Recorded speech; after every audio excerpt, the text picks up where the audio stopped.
Tezkor AQShdan O'zbekiston terma jamoasiga murojaat. Bugun O'zbekiston milliy terma jamoasi mundial oldidan o'zini xayrlash uchrashuvini ham o'tkazadi.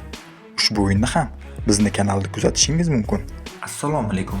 Kanalimizga xush kelibsiz. Yaqin daqiqalar ichida siz bilan Ekstra Sport kanali.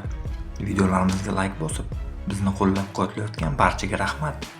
Aynan sizni qo'llab-quvvatlashlaringiz tufayli biz ishlashda davom etamiz. Demak, bugungi dasturimizni boshladim.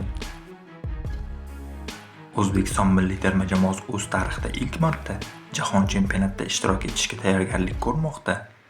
Ayni paytda Fabio Cannavaro qo'l ostida bo'lajak musobaqaga tayyorgarlik ko'rayotgan bosh jamoamiz mundialdagi ishtirokini Meksikada boshlasa-da, uchrashuvlarga AQShda hozirlik ko'radi.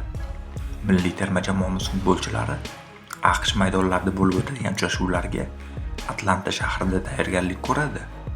Ushbu shahar sharafini himoya qiluvchi Atlanta United klubi o'z bazasini o'zbek futbolchilariga 10-iyundan boshlab taqdim qiladi. Ana shu munosabat bilan AQShning mashhur klubi ijtimoiy tarmoq orqali O'zbekiston milliy terma jamoasiga murojaat qildi. Xush kelibsan O'zbekiston. Atlanta United mashg'ulot markazi chorshanba 10-iyundan boshlab butun turnir davomida milliy terma jamoaning rasmiy bazasiga aylanadi deyiladi.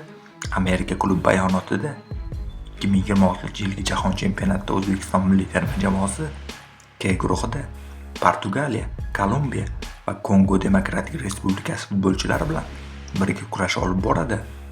O'zbekiston terma jamoasi o'zining ilk o'yinini 18-iyun kuni Mexikodagi jahonga mashhur Azteca stadionida Kolumbiya futbolchilariga qarshi o'tkazadi.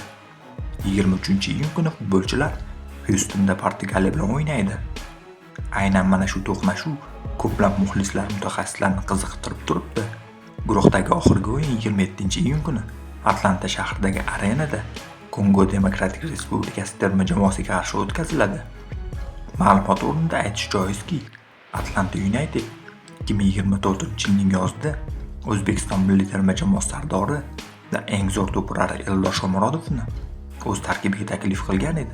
Eslatib o'tamiz, bugun O'zbekiston milliy terma jamoasi mundial oldidan o'zini xayrlash uchrashuvini ham o'tkazadi. Ushbu o'yinni ham bizni kanalda kuzatishingiz mumkin. Albatta buning uchun ushbu kanalga obuna bo'lib, video ostidagi Telegram kanalimizga ham obuna bo'lib qo'yishni unutmang. Aynan ushbu Telegram kanalimizga jonli efir havolasini tashlaymiz. Qadrli do'stlar, siz nima deb o'ylaysiz? Bugun O'zbekiston terma jamoasi o'zini xayrlash uchrashuvidan so'ng jahon chempionatiga boradigan 26 futbolchini aytadimi? Albatta fikrlaringizni izohlarda yozib qoldiring. Keyingi dasturlarda ko'rishguncha xayr, salomat bo'ling.